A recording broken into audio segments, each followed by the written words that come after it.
Hello everyone, welcome to class. I hope you all are good and fine.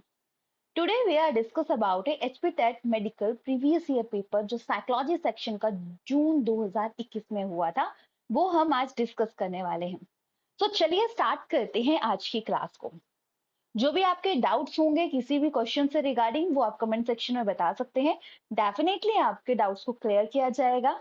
बाकी बात करें अभी तक अगर आपने हमारे चैनल को सब्सक्राइब नहीं किया है तो सब्सक्राइब कर दीजिएगा, साथ साथ बेल आइकन दबा दीजिएगा। बेल आइकन से क्या होगा कि जो भी हम वीडियो नहीं अपलोड करते हैं उसकी नोटिफिकेशन आप तक पहुंच जाएगी।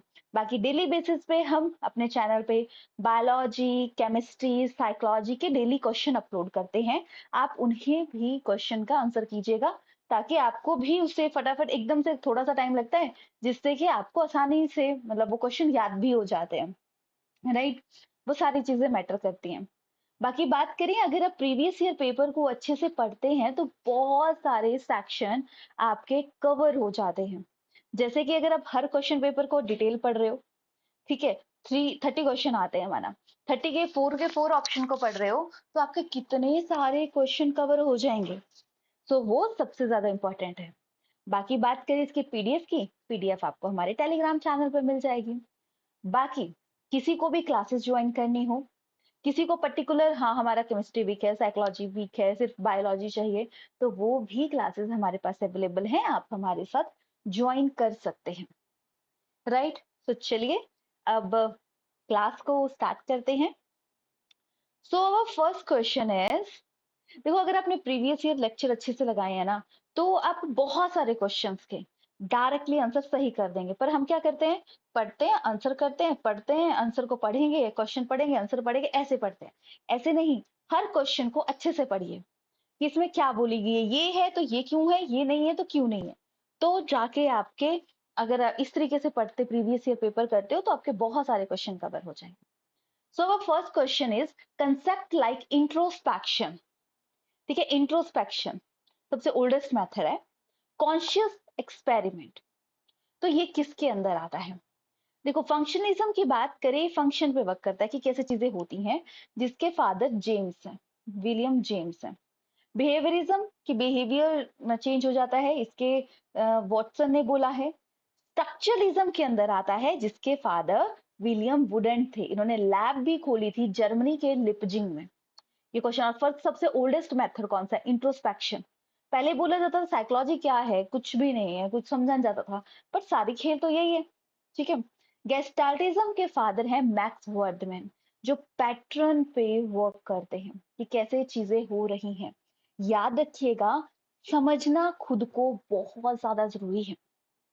खुश रहना है तब भी खुद को समझना जरूरी है कि हम सबको सेटिस्फाई नहीं कर सकते किसी भी चीज में।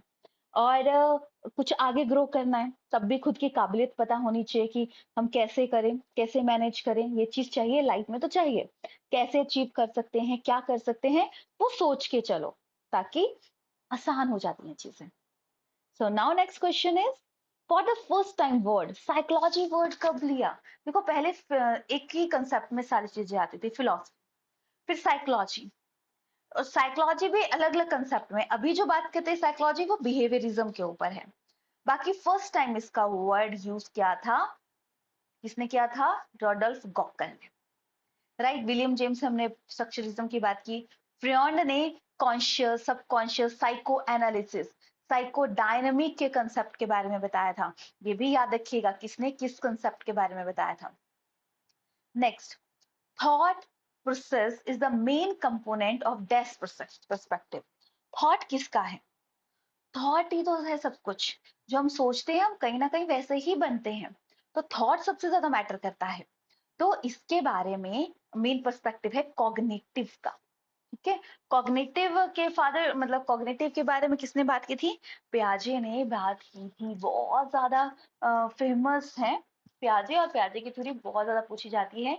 इन्होंने बच्चों की डेवलपमेंट, क्योंकि इसको जानना इसलिए जरूरी है कि पता हो कि इस बच्चे की ये नीड है, ये है, तो उस अकॉर्डिंग हम उसे चीजें प्रोवाइड करवा सकते हैं। और जब हम उसके अकॉर्डिंग चीजें प्रोवाइड करवाते हैं तो वो सक्सेस रेट ज्यादा बढ़ जाता है। जैसे कि आपको पता है कि अच्छा आप इस फील्ड में अच्छे हैं, हम ये काम अच्छे से कर सकते हैं, तो जब हम इस तरीके से सोच के चलते हैं तो वो आ जाता है, ये याद रखिएगा। Now going to next question. Modern psycholinguistic theory, linguistic मतलब लैंग्वेज से रिलेटेड, ये किसने बोला था? सो याद रखिएगा, साइकोलिंग्विस्टिक के बारे में फर्स्ट टाइम चॉमस्की ने बोला था। ठीक है, मॉडर्न जो है, चॉमस्की बात करते हैं एक लैंग्वेज एक्वाजिशन डिवाइस के बारे में, कि बच्चे में जनरेटिव ग्रामर होता है, उसे हम नहीं सिखाते ऐसे लाइन बोलो ऐसा करो, उसमें ऑटोमेटिकली चीजें आती हैं, हमें वर्ड बताते हैं और वो खुद बना लेता है, राइट। कोहलर ने इंसाइट्स लर्निंग के बारे में बात की है, प्याज ने कॉग्निटिव, कोहलबर्ग ने मॉरल डेवलपमेंट से रिलेटेड बात की थी। इन्होंने कितने लेवल्स दिए थे और कितने स्टेजेस दिए थे, ये आपको कमेंट सेक्शन में बताना है, राइट। सो चलिए नेक्स्ट क्वेश्चन। सेल्फ एक्चुअलाइजेशन किसने बोला? देखो, सेल्फ एक्चुअलाइजेशन की बात करें तो सेल्फ एक्चुअलाइजेशन के कंसेप्ट के बारे में मॉज्लो ने बोला था। इन्होंने स्टेप दिए थे, एक पिरामिड, अगर अपने प्रीवियस लेक्चर डाले हो, पढ़े होंगे तो आप ये चीज तो, और किसके ऊपर था ये? मोटिवेशन, सबसे पहले आपकी बेसिक नीड्स होंगी, फूड शेल्टर, उसके बाद आगे आगे स्टेप्स आएंगे, इसके बारे में इन्होंने बोला था, right. Now next question. According to Darwin, variation in behaviour, one generation to next generation, क्या हो रहा है? वन जनरेशन से नेक्स्ट जनरेशन के बिहेवियर में चेंजेस आ रहा है, तो वो क्या है? देखो, हर बार मॉडिफिकेशन होती है, one generation to next generation, वो इवोल्यूशन के अंदर आता है, तो ये इनहेरिटेंस के अंदर आता है, ठीक है। चलिए next. Children often learn the habit of, एक second, habit of telling lie, बच्चे में आदत है झूठ बोलने की। When the discipline is, क्या आ जाएगा? देखो ये ना एक प्रिंटिंग स्टाइल होते हैं, अलग अलग टाइप के, 4 मेन प्रिंटिंग स्टाइल होते हैं।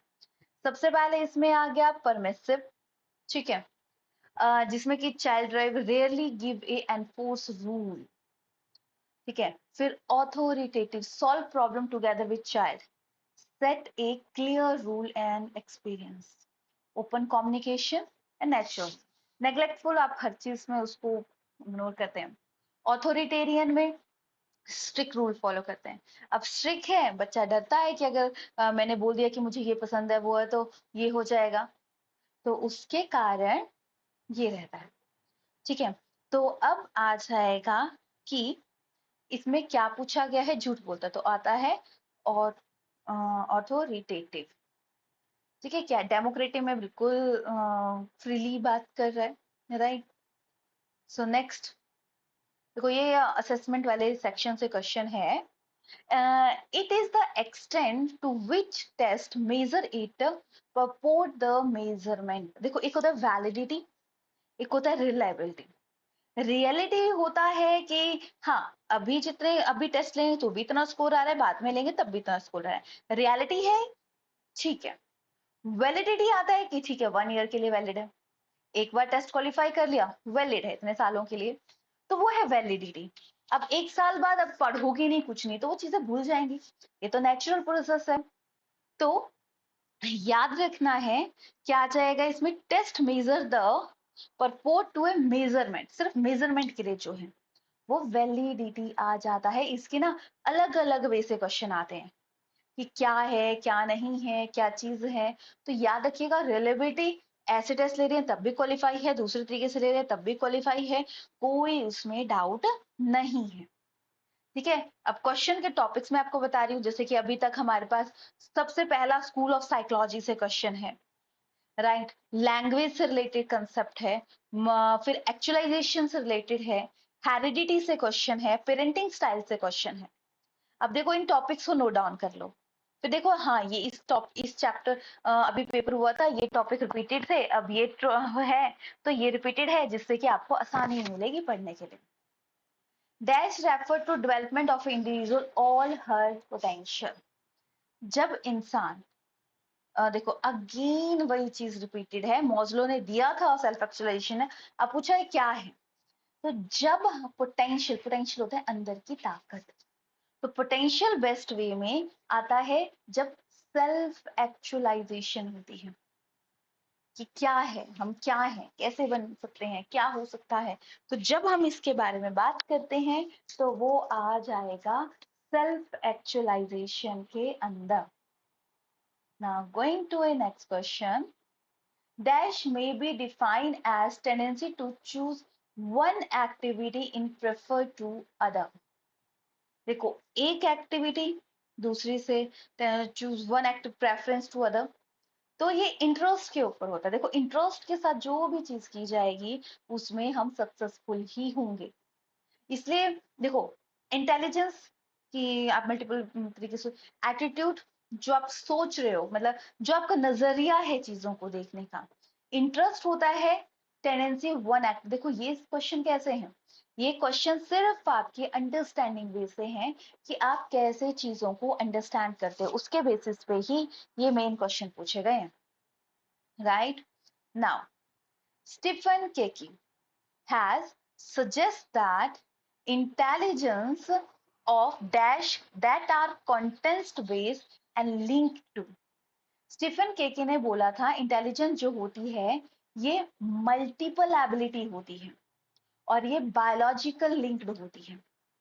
ठीक है, ये चीज याद रखिएगा। स्टीफन केकी ने इंटेलिजेंस मतलब अलग अलग मतलब बहुत ज्यादा कॉम्बिनेशन रहता है कि देखो, जरूरी नहीं है एक कोई काम आता है तो दूसरा नहीं आता होगा, आता होता है किसी को कुकिंग भी आती है, पढ़ना भी आता है और चीजें भी आती हैं। सो ये आ जाता है स्टीफन केकी का। ठीक है, तो ये याद रखना है। Next, personal body kinase knowledge and musical intelligence concern with. देखो, स्टर्नबर्ग ने ट्राई की थ्योरी दी थी। ठीक है, बिनेट ने आईक्यू के बारे में बोला था। बाकी गार्डनर थे जिन्होंने क्या बात की गई थी, इन्होंने बोला था इंटेलिजेंस अलग अलग टाइप की होती है। कितनी टाइप की होती है? ये एक टाइप की होती है। नेचुरलिस्ट नेचर से रिलेटेड, स्पेशियल स्पेस से रिलेटेड, लिंग्विस्टिक लैंग्वेज से रिलेटेड, इंटरपर्सनल, ठीक है, इंट्रापर्सनल, खुद के बारे में जानना, what you want, what your desire, what want to you achieve in your life। फिर आते हैं इंटरपर्सनल, जब दूसरों के बारे में काउंसलिंग वगैरह करते हैं। लॉजिकल मैथमेटिक्स, मैथमेटिक्स से रिलेटेड। म्यूजिकल सॉन्ग से रिलेटेड। बॉडी काइनेस्थेटिक, बॉडी से रिलेटेड, बॉडी को लेके जो अवेयर रहते हैं। सो किसने बोला था सब कुछ? गार्टनर ने बोला था। इंटेलिजेंस के आपने देखा होगा दो तीन क्वेश्चन हर बार आए हैं। सो इंपॉर्टेंट समझ सकते हो आप इस टॉपिक की। Now going to the next question. What role does the basic process mechanism play a Adron theory? जो हम बात करें एड्रॉन थ्योरी, ये थिंकिंग की बात करते हैं, इम्प्लीमेंट थिंकिंग की बात करते हैं। सो इसलिए हमारे पास ऑप्शन सी करेक्ट हो जाएगा। अब देखो, नया साइंटिस्ट के नेम है तो उनको भी नोट डाउन कर लेना है। ठीक है, तो इन्होंने देखो हर चीज यहाँ पे दी है। Combination declarative knowledge and procedural knowledge. Declarative knowledge होती है फैक्ट के बेसिस पे और प्रोसीजरल होती है स्किल के ऊपर। स्किल कब डेवलप होती है? जब हम बाबा चीजों की प्रैक्टिस करते हैं तब स्किल डेवलप होती है, ऐसे नहीं डेवलप होती। याद रखिएगा। नाउ फिर आती है स्टर्नबर्ग ट्राई की थ्योरी। अभी स्टर्नबर्ग का नाम था, तो स्टर्नबर्ग ने तीन कंसेप्ट दिए थे, A C P. Analytical, componential, creative experiential and practical contextual. जिसमें कि एनालिटिकल, जिसमें कि सॉल्व प्रॉब्लम करेंगे, न्यू इंफॉर्मेशन लेंगे, जज करेंगे, इवेलुएट करेंगे एंड प्रॉब्लम को सॉल्व करेंगे। क्रिएटिव, इसमें यूनिक चीज सोचेंगे कि कैसे हो सकता है। प्रैक्टिकल, एडेप्टेशन इसमें आ जाएगा कि एक्सेप्टेंस आ जाती है। मेन बात तो है कि आप प्रैक्टिकल, आप सोच रहे हैं ऐसा होना चाहिए वैसा होना चाहिए, रियलिटी तो देखो कि आपके चारों ओर क्या हो रहा है। अपनी मर्जी से हम कुछ भी सोच रहे हैं ऐसा हो जाएगा वैसा हो जाएगा, ऐसा थोड़ी ना होता है। रियलिटी अलग चीज है, रियलिटी पे फोकस कीजिए। सो इसमें right answer encoding process and comparison process के बारे में बात की थी, यानी option a is the correct. Now next question. Research show that following does not contribute to teacher effectiveness. Teacher effectiveness के बारे में क्या है? टीचर ये टीचर इफेक्टिवनेस तब आती है, मतलब communication skill, use of ICT and use of student feedback, इन चीजों को फोकस करेंगे तो आ जाएगा। बट ईयर्स ऑफ एक्सपीरियंस, देखो कई बार बहुत सारे टीचर 10-10 सालों 20-20 सालों के लगे पढ़ाने, बट बच्चों को फिर भी समझ नहीं आ रहा, क्योंकि उसमें और वो स्किल्स ही नहीं डेवलप कर रहे। जब तक स्किल्स नहीं डेवलप करेंगे वो आगे ग्रो नहीं करेंगे। Right, next question, which of the following statement best define maturation? Maturation क्या होता है? मैच्योरेशन मतलब परिपक्वता, यानी आप एक चीज समझोगे कि चीजें ग्रोथ के साथ ही आती हैं, ठीक है। मतलब अब शरीर डेवलप होगा तभी बाकी चीजें डेवलप होंगी। ऐसे थोड़ी ना एबीसीडी आती नहीं आप चीजों को करने लग जाओ, नहीं ऐसा नहीं होता। राइट, तो इसमें आ जाएगा ये बायोलॉजिकल डेवलपमेंट है, body and natural unfold over time. Right, option B is the correct. Now Chomsky से second question, which of the following is a characteristic of Chomsky theory? तो चॉमस्की लैंग्वेज से related है, language acquisition device दी थी। इन्होंने बोला था कि बच्चे में एक इनेट एबिलिटी होती है चीजों को करने की, तो ये मेंटल ग्रामर के बारे में, option d is the right. Next, failure to develop a consistent identity result in, failure क्यों होता है? जब कोई चीज पता नहीं होती ना कैसे करनी है क्या करनी है, तब फेलियर होता है। जब रोल का कंफ्यूजन होता है, हमें पता ही नहीं है कि कैसे चीजों को करना है, जब पता ही नहीं है, अपनी आइडेंटिटी नहीं है, तो रोल कंफ्यूजन होता है। ये आपको ध्यान में रखना है। कब होता है? जब हम चीजों को पता नहीं होता। नेक्स्ट, ठीक है। वैसे इसके बारे में मेन एरिक्सन ने अपनी थ्योरी में बताया है, यह एरिक्सन की theory. Detecting movement in spite of conflict is easier to people. Conflict का मतलब होता है कि मतलब आप चीजों को, मतलब हाइट बोल सकते हो या छलावा बोल सकते हो। ये किन लोगों को है, हो सकता है फील्ड इंडिपेंडेंट, फील्ड डिपेंडेंट, इन फील्ड डेवलपमेंट। जो फील्ड डिपेंडेंट होते हैं ना उन्हें ज्यादा इस चीज में रहता है, तो इसलिए option a is the correct. ठीक है, ये सारी चीजें लिखी हुई है, आप यहाँ पे पढ़ सकते हैं। So right, now going to next question. Pupil with moderate mental retardation would IQ reach. जो मेंटली एबल नहीं है उनका आईक्यू कितना रहता है? आईक्यू बारे में जो सबसे फेमस चलता है वो टर्मन का स्केल चलता है, जिसमें कि इडियट, इम्बिसाइल, मोरोन, ठीक है, ये दो याद रखने हैं। एवरेज का याद रखना है, और जीनियस का आपने याद रखना है। ठीक है, तो जो मॉडरेट रिटार्डेड है, बहुत ज्यादा रिटार्डेड भी नहीं पर मॉडरेट है, होगा तो 90 से कम ही, पर बिलो एवरेज भी नहीं आएगा, उससे कम आएगा। तो ये रेंज आ जाएगी 35 से लेके कितने तक? 49। याद रखिएगा, ये रेंज में एक दो पॉइंट आगे पीछे हो सकते हैं, आपने चीजों को समझना है कि क्या बोला क्या है। Right, now going to next question, who is famous psycholinguistic? फिर से अगेन चॉमस्की से क्वेश्चन, कौन फेमस साइकोलिंग्विस्टिक है? नॉम चॉमस्की, राइट। गार्डनर के बारे में हमने इंटेलिजेंस के बारे में किया। एलन न्यूलन की बात करें, इन्होंने आर्टिफिशियल इंटेलिजेंस के बारे में बात की है। ए सैमसन की बात करें, इन्होंने किसके, रेशनलिटी के बारे में बात की है। राइट, तो सारे के सारे पॉइंट आपको ध्यान में रखने हैं कि किसमें क्या बात की गई है। Now next question, according to JB Watson psychology is the science of, psychology क्या है? फादर किसके बोला जाता है? बिहेव इन्हीं, बिहेवियरिज्म के फादर, तो ये आ जाएगा। ठीक है, क्योंकि अब जो साइकोलॉजी चलती है वो बिहेवियरिज्म के ऊपर ही चलती है, ये चीज भी हमने पढ़ी है। Now next question, who define psychology is the scientific study of activity of organism? Psychology क्या है? साइंटिफिक स्टडी है activity of organism related to environment, environment से रिलेटेड है। तो किसने बोला था development is equal to heredity and environment? Woodworth ने, वॉटसन बिहेवियरिज्म के हैं, साइकोएनालिसिस के हैं, ये फंक्शनलिज्म के फादर हैं। तो डेवलपमेंट याद रखिएगा हेरिडिटी और एनवायरनमेंट दोनों का मिक्सचर है, दोनों के कॉम्बिनेशन से ही आगे ग्रोथ होती है, ये बोलते हैं, ये आपको ध्यान में रखना है।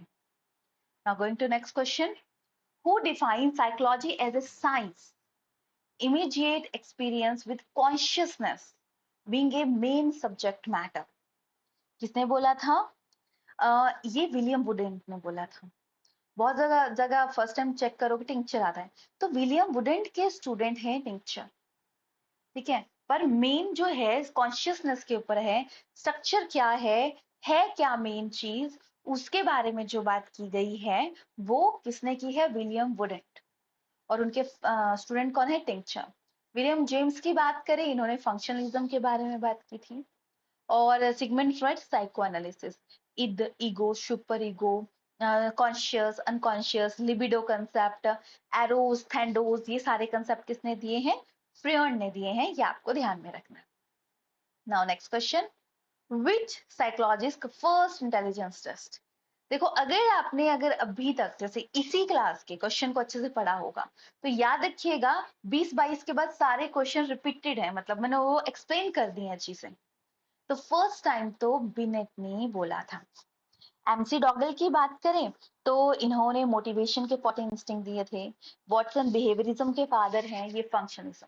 कितनी बार इन साइंटिस्ट के नेम रिपीटेड है, ये तो गलत हो ही नहीं सकता आपका, ठीक है, ये याद रखिएगा। Now next question is, Ebbinghaus had done a pioneer experience. Ebbinghaus जो है ये मेमोरी से रिलेटेड है, ठीक है। मेमोरी को भी समझने का बहुत देखो चीजों को ना, अगर आप अंडरस्टैंडिंग करते हो तो आसान है, बस सोच रहे हो करनी है यार, नहीं हो रही तो वो टफ है। अब आपको देखना है कि आपको क्या चाहिए लाइफ से, क्या कर रहे हो आप, उसके बेसिस पे आप चीजों को अच्छे से कर पाओगे, वो ज्यादा सबसे ज्यादा मैटर करता है। Next question, who is the father of A individual psychology? Individual psychology की बात करें तो वो आ जाते हैं एल्फ्रेड एंडलर। बिनेट अभी हमने बात की, थॉर्नडाइक के 3 लॉज दिए हैं इन्होंने, ट्रायल एंड एरर मेथड है, ठीक है। वीडियो को पॉज करके सोचना है कि कौन से 3 लॉज दिए हैं, क्योंकि ये चीजें हमने बहुत बार रिपीट कर ली है, right. Now going to next question, law of effect. अभी फिर से वही क्वेश्चन आ गया, अभी जो बात करी थी मैं थॉर्नडाइक की। So law of readiness, law of effect, law of exercise, trial and error theory ने दी थी, फादर ऑफ एजुकेशन साइकोलॉजी है।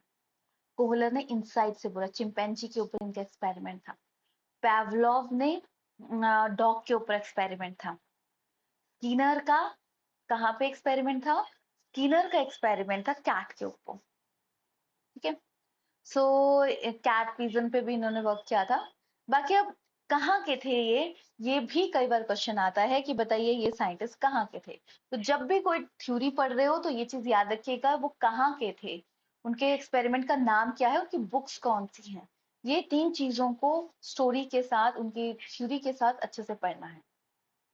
Now next question, archetype is a terminology associated with. जो आर्केटाइप टर्मिनोलॉजी होती है, आर्केटाइप का होता है ओरिजिनल मॉडल जो होता है, पैटर्न जो थिंग्स बेस्ड होता है। बाकी बात करें जंग की, इन्होंने एनालिटिकल थ्योरी के बारे में बोला था। फ्रियॉन हमें पता है, एडलर ने इसके बारे में बोला था, और एडलर इंडिविजुअल साइकोलॉजी के मतलब जनक भी माने जाते हैं। Now last but important question, who is a valuable? अब ये क्वेश्चन का आंसर तो आप आराम से कर दोगे अगर आपने प्रीवियस ईयर पढ़ा है। सो ये आ जाते हैं हमारे कोहलर, ठीक है। इन्होंने इनसाइड लर्निंग, चिंपैंजी पे एक्सपेरिमेंट था, इनसाइड था, पहले खाना रख दिया था, जब इसको जरूरत नहीं तो बैठा था, जब जरूरत पड़ी उसने एक बॉक्स रखा, नहीं पकड़ पाया, फिर 2 बॉक्स रखे, 2 बॉक्स ने फिर डंडा लिया, फिर जाके उसने ऑब्टेन किया, फिर उसने देखा अच्छा ऐसे करने पे मैं क्या कर सकता हूँ जिससे ऑब्टेन होगा, ठीक है। ये है इनसाइड लर्निंग। और कहीं ना कहीं ये सारी थ्योरीज हमारी डेली के लाइफ में इंप्लीमेंट होती है, राइट, ये याद रखना है। तो इसके साथ होता है आपका ये लेक्चर फिनिश। नेक्स्ट लेक्चर में हम नेक्स्ट पेपर को डिस्कस करेंगे जो कि आपके लिए काफी ज्यादा इंपॉर्टेंट होगा और उससे आपको चीजें समझ आएंगी कि कैसे करनी है, क्या करना है। और अच्छे से पढ़िएगा चीजों को, क्योंकि प्रीवियस ईयर पेपर बहुत ज्यादा मायने रखते हैं हमारे ओवरऑल अच्छे मार्क्स के लिए। राइट, मिलते हैं नेक्स्ट क्लास में। Take care yourself, stay healthy, stay blessed.